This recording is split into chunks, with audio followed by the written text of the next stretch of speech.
joining Time Out with PSOA, where sports officials share their stories to help recruit, train, educate not only sports officials, but players, coaches, administrators, and fans. Through this information, we're going to help make us all better for the game.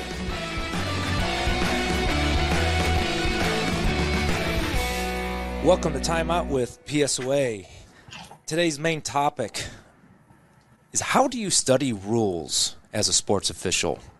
We have a guest today, dear friend of mine, Tim Cordill, former professional baseball umpire, current NCAA Division I umpire, owner and creator of umpapp.com, and also the director of video training of CBUA. So Tim, thank you for taking time out with PSOA today. Going back to UmpApp, what was your motivation to create UmpApp? Yeah, so it was it kind of just happened on accident. I had taken a job in the tech industry on just it was a fluke deal. I had a friend that worked for a tech company.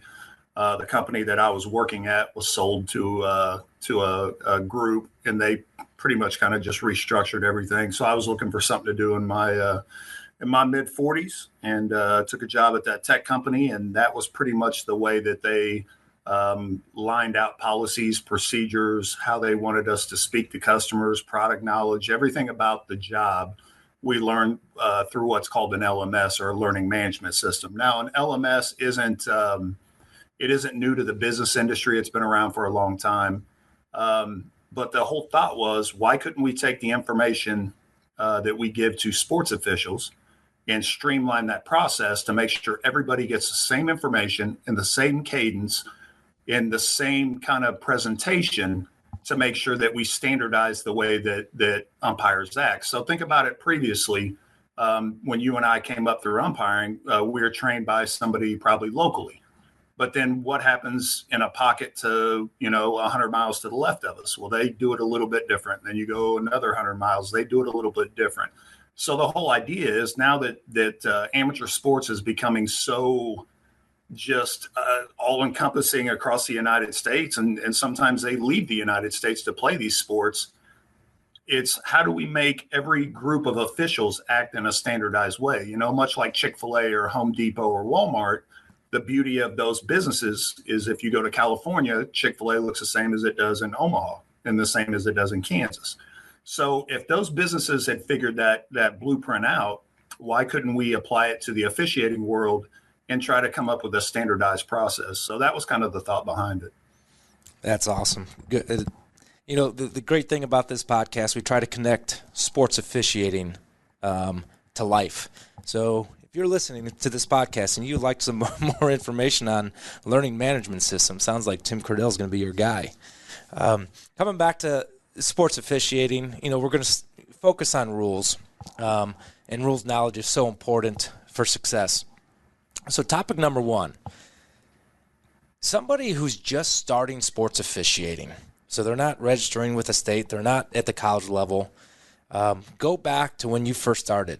How in the world does a new official get their hands on a rule book, case book, mechanics manual, and why should they go get their hands on one? Well, and it's like we spoke about, in the previous question, it's about streamlining that process and about setting somebody up for success. So if you think about this, if you're a person who owns a business, let's say you own a manufacturing business, and I compare manufacturing to officiating a lot, because it requires a certain amount of intellectual property to do that job and to do it effectively, right? So if you don't know exactly what's expected of you, and you don't dig in and you don't figure out how to kind of do this job to the best of your ability, to the best standard you can find, what you're going to do is give those people, or your employer, or the people you're officiating for, you're going to give them what you think is right. And truthfully, and you're doing it, because you don't know any better, right? So if you don't act in a standardized way, then people who are around this sport a lot, you will stick out like a sore thumb. And when you stick out like a sore thumb, they tend to pick on you more, and they tend to say more to you, and they tend to I would say take their aggression and point it towards you, whether that's right or wrong, they will do that. So if you're a new official, you can find, if you're working leagues that work off the MLB rule book, you can get that online. You just Google MLB rule book 2022 or 23 or whatever. It'll pop up in a PDF. You'll have that. You can find manuals and things like that. Obviously the CCA manual is probably the gold standard on how to run 2-man, 3-man, 4-man. You can go just Google CCA manual and you can purchase that. So there are tools out there. If you don't educate yourself and you don't kind of get into how to do this job to the best of your ability, the way that people want you to do it, and I'll bring it back to manufacturing, what will happen is if somebody is running a manufacturing company and they have invested in recruiting and hiring and getting these people in-house, and then if these people have a bad experience because they don't prepare themselves and they quit within a week or 2 weeks, that's even worse than not having them at all. Because now you have an investment wrapped up in these people and you're not going to recoup that investment. So the worst thing can happen for a business owner, somebody that runs a league or runs a high school association or whatever that is to spend, resources getting these people and then never recoup the investment. Yeah. And so I did this last year with PSOA. Every new umpire that joined our group last year, our group invested into Ump app for exactly what Tim just said there. Yeah, and let me take it a step further at that, and that's a good segue to why not just grab a rule book and start reading. Mm-hmm. Okay, well here's the problem: is that is not really functional knowledge. It's kind of a dead document, as I would call it. It is words on a page to where you have to read it and then you have to go, okay, what are they talking about? But when you have a tool like Ump app, or you have the tools that like the CBUA has put with their umpires, it comes with video examples that breaks down every aspect of a play. And you might have a play that has a rule application, but then you have to be in the right spot. You have to absolutely know what you're looking for, and you have to kind of know how this thing plays out. Like the problem with a CCA manual that will tell people where to go and stand, the problem with that with a new umpire or official is it will tell you where to go, but it doesn't necessarily tell you what to do once you get there, which that could be dangerous, right? So I think it's a combination of a bunch of different things. If you have video examples and if you take statistics around video-based learning, if you read much like I read when I was a kid, or you, Sean, when you read when you were a kid, if you take the retention rate for readers that do it the traditional way, it's about, 10 to 18%. If you get into video-based learning, your statistics go up to 50, 60, 70, 80% retention. And you can go back and look at these things and they make sense and they tell you why and what you're looking for. So there's a lot of ways to do it. I think the industry itself has been so kind of stuck in concrete for so long. It amazed me when I got back into amateur sports. It amazed me that we still train people the same way, even though all these technology advances and all these advances in the way to do things have come about in the past 50 years. I've been doing it for probably 40. So let's just say the last 40 years, all these things have boomed technology wise, but yet we still do it the same way. Like that was just mind boggling to me. And you talk about retention rate. If you go to umpapp.com, the material on there, it could overwhelm a new sports official. Like, I would agree, yes. Whoa, I didn't know there was this much involved in running a baseball and softball game. How do you encourage a sports official that's just thrown a bunch of information?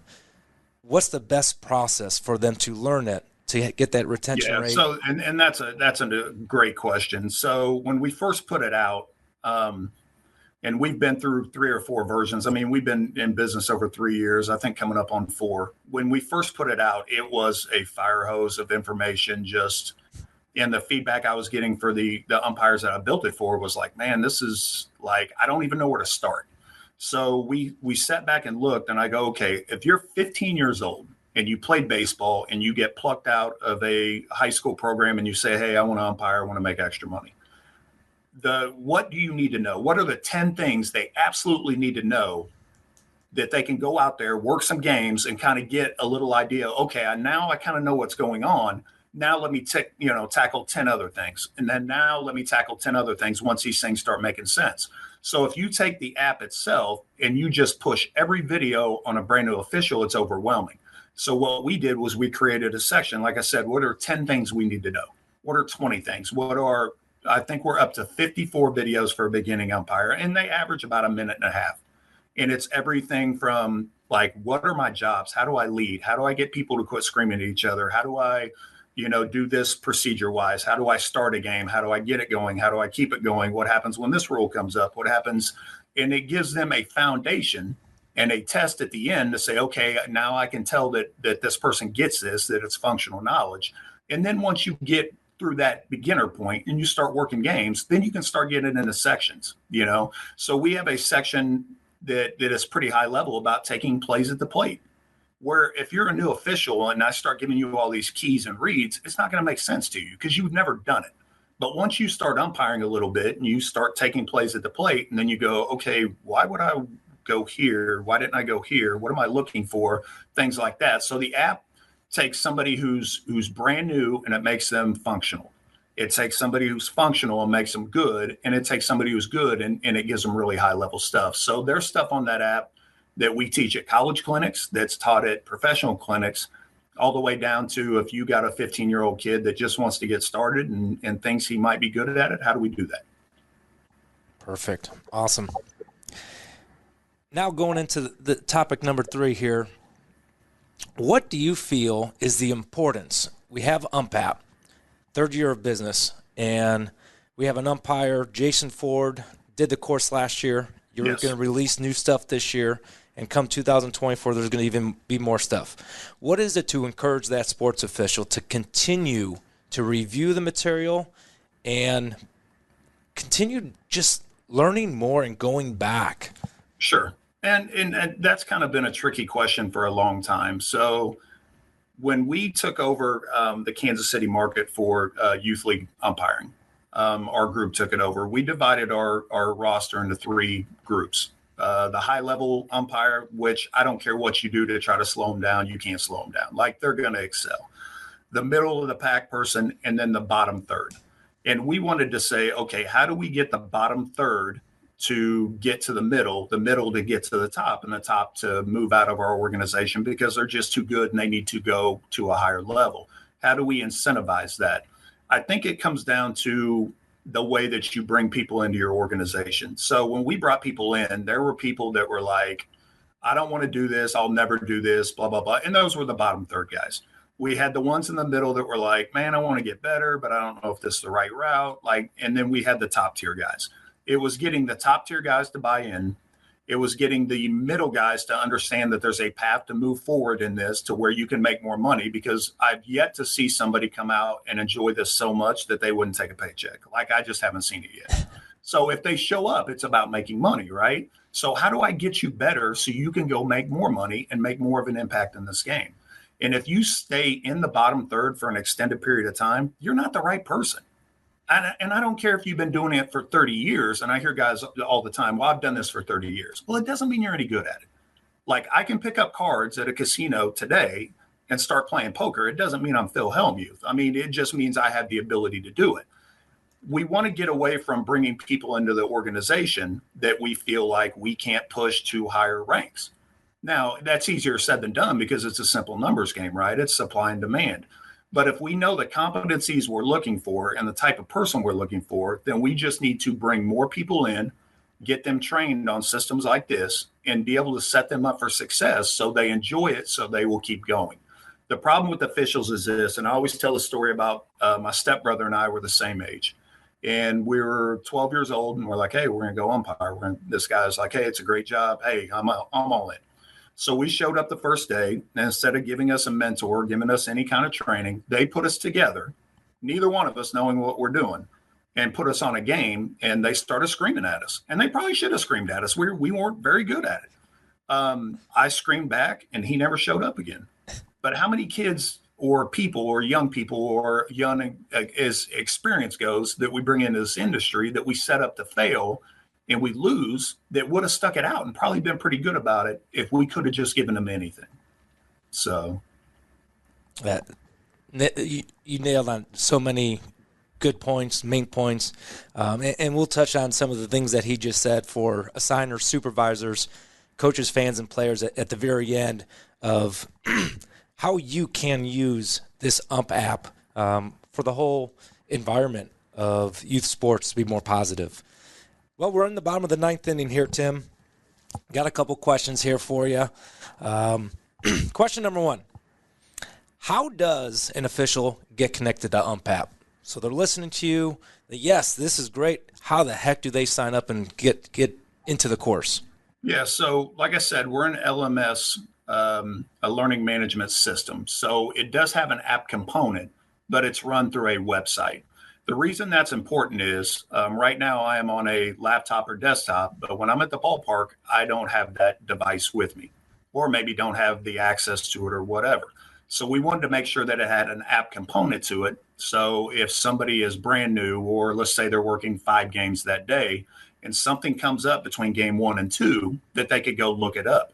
So if you go to our website, www.ump-app.com, you can sign up for the service and then download the app, and right away you can start watching videos and learning. It's self-paced and you can do it from anywhere. So if you want to jump around on the course and you have things that pique your interest a little more than maybe others, you can jump around on it. It's got a search engine, and organizations that use it, such as PSOA, you can speak to that, have the ability to go in and say, hey, are these guys even looking at this? How much time do they spend on it? So anybody inside our system, I literally can go to the system right now. I can tell you who's actively on it. I can tell you what they logged in on. We have a guy that does it through an Xbox. I didn't even know you could do that, right? So I can tell who's on the system. I can tell what they're looking at. We can push people to certain topics. And it's not designed to replace the Sean Johnstons of the world. It's designed to give you better tools so you can recruit and turn people around and make them functional at this job better. This is one of the few jobs that if you can't figure out how to navigate it, like, it will get dirty real quick and you won't show back up. Like, if you go to a manufacturing company and you can't figure out how to work a machine, the machine doesn't start screaming back at you. Unfortunately, in our industry, that's kind of the nature of the beast. So if you can use something like this to set people up for that success, and you can do it on your own time when you crave information, then that's the way to go. Now, certain people who are, I wouldn't say against this idea, but they're like, well, there's all kind of stuff out there. I can go learn somewhere else for free. Okay, yeah, you can. How do you even know it's credible? I mean, you don't. We can tell you it is. Like, this is what I do for a living.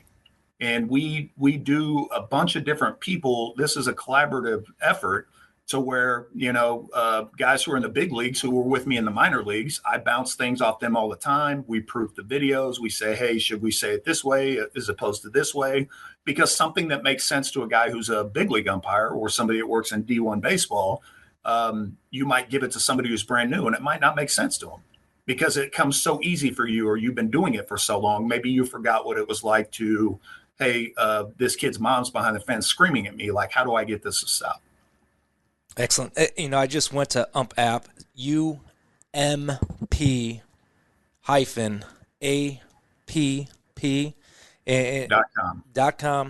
Pulled it right up. You have a course catalog here. You got baseball coach, you got baseball umpire, softball coach, softball umpire. So this isn't just for sports officials. This is for coaches as well. If we train everybody on the same information, we spend more time playing games than grinding games to a halt to argue because nobody knows the rules.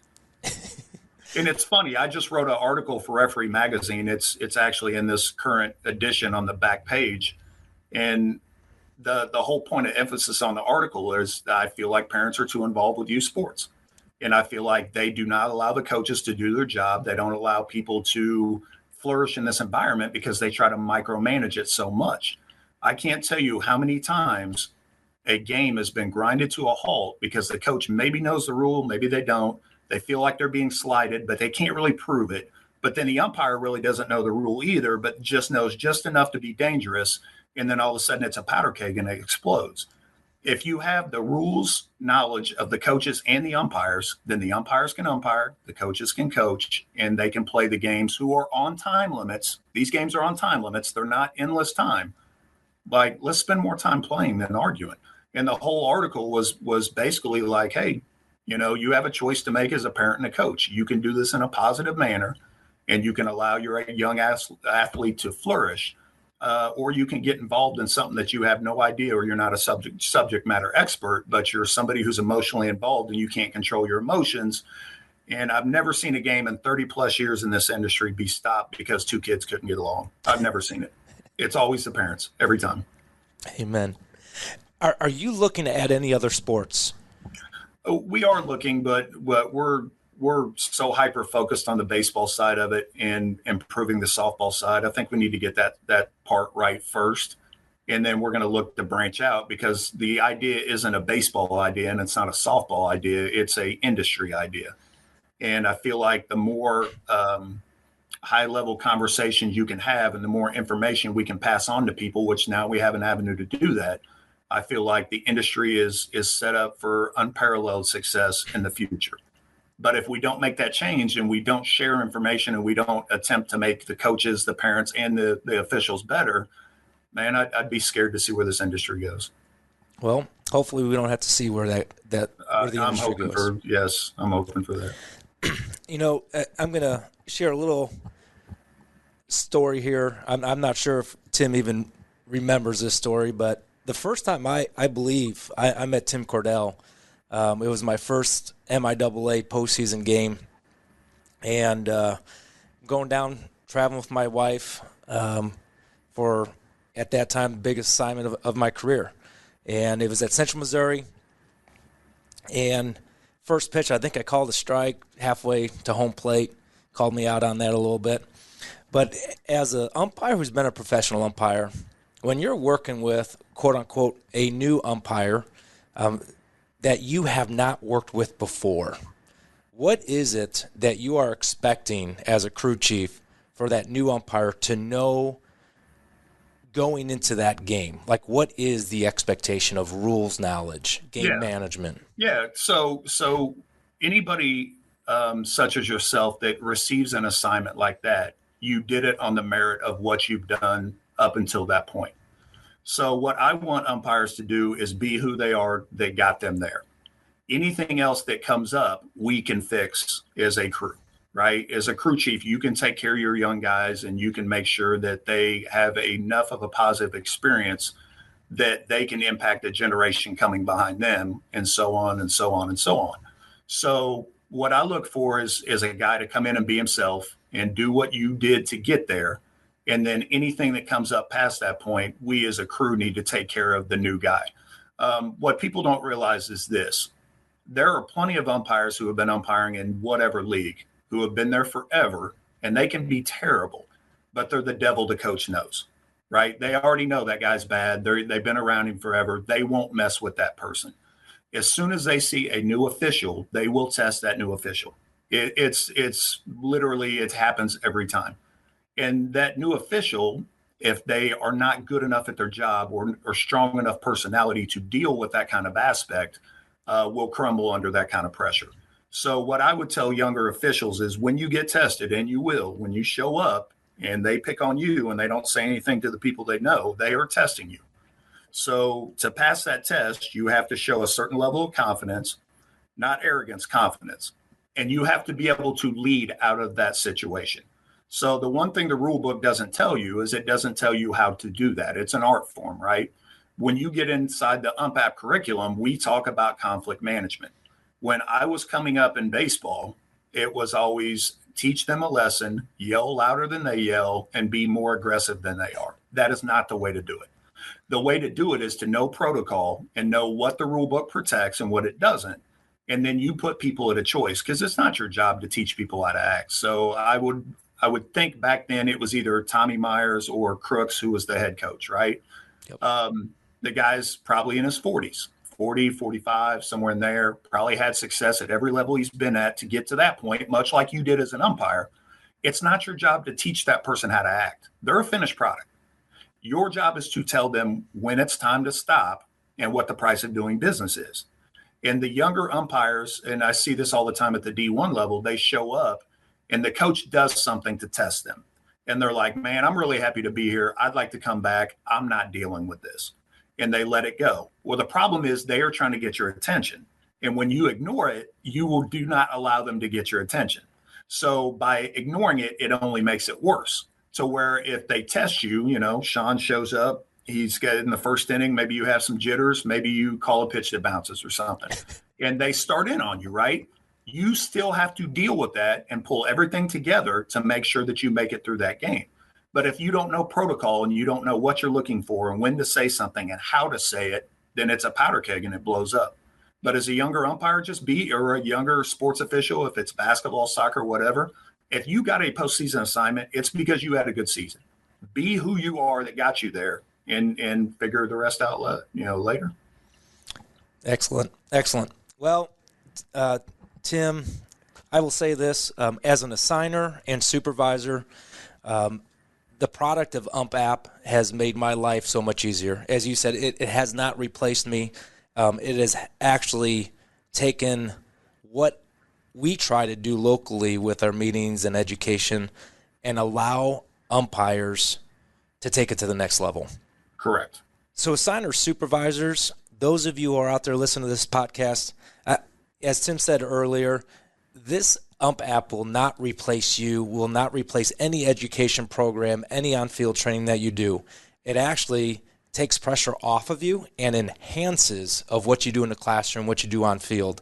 So from a supervisor standpoint, take advantage of it. It's going to do nothing but help you keep your umpires, retain your umpires, and have them come back.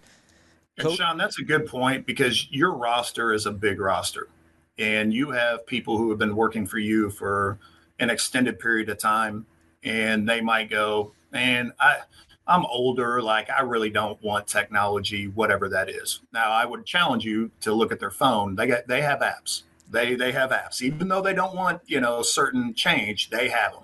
But when you talk about young kids and being able to pluck that 15, 16, all the way up to 19-year-old kid, whatever that age is, and give them information the way they consume information right now, it's very impactful. It really is. And I would challenge the industry to say the person who fights this and says, I don't want to do it this way, we've never done it that way, they probably have more years behind them than ahead of them. The generations coming in behind them absolutely want it this way. So eventually, if you're a roster of a bunch of guys that doesn't want this, it's not going to be like that forever. It's not. Those young kids that are coming in, they don't want to stand around on a field and listen to people give them information that way. That's not the way they consume information. But if you give them the information to get them to the clinic that you have, then they already have a foundation. They're already interested. They're already kind of pot committed to the information. It makes it more impactful. But if you just go and say, hey, meet at the field at noon, we're going to talk about umpiring, that's just not really the way they do it anymore. Yeah. And coaches and fans listening, I can't tell you the myths of baseball. And using a product such as Ump app, if you take the time to read the same rules, to read the same conflict management, to read the same philosophies of what umpires are doing, you would be surprised on how much you learn and how much you're going to think back of, oh, man, I made a fool out of myself. I had no idea. I had that this summer. We had a coach on a rule that the umpires got 100% right. I was standing right by the field, and this coach loses his mind and starts to come out of the dugout. And I kind of yelled from the fence. I was like, hey, he's right. Like, stop. And he kind of let it go, but he said some things to where it was embarrassing for him. That was on Saturday. And on Sunday, here they come. They're coming in the park. They're happy. They made the bracket. And I find the guy passes me. I said, hey, you got something you want to tell me? And he goes, about what? And I go, about yesterday. And he goes, as a matter of fact, I looked it up. I'm sorry. And I go, hey, that's all I wanted to hear. Because now it'll save you from doing something like that again, because not only are the umpires watching you, your kids are watching you, and the parents are watching you, and the parents of the other teams are watching you. So, the visibility that, say a big club has, we have clubs in Kansas City that they have close to 100 teams. Well, they're wearing that club's brand, and our sales to them is like, hey, you can't tell me that all these guys know what you need them to know. And half of them are like, I can't even tell you all their names. I'm like, exactly. But they represent your brand. So how about give them a tool that will allow them to represent you in the best case, possible. And then you don't have teams leaving and your club shrinking. You want it to grow. So that's our sales point to them. Excellent. Well, Tim, thank you for taking time out with PSOA today. We encourage all listeners, whether you're a player, coach, fan, assigner, administrator, take a couple seconds, look up ump-app.com, take a look at the material, and if it's something that you feel will make yourself better, more informative, and lead to better sportsmanship in the environment, it's out there for you. Tim, is there a way if somebody wants to contact you directly to get more information, not only on Ump app, but the LMS you were talking about and sort of that manufacturer? What's a good way to reach out to you? Yeah, so my email address is TIMCOR, D as in David, ILL, at ump-app.com. So Tim Cordill at ump-app.com. Excellent. Thank you again. Those of you listening, thank you for taking time out with PSOA today. Make sure you follow us on YouTube. Search for PSOA on Facebook, Twitter, Instagram. And for more information, become a sports official. Visit www.premiersportsofficial.com. If you enjoy the information here, make sure you rate us 5 out of 5. Share the podcast with family and friends. And until our next time out, remember, you're only as good as your last call.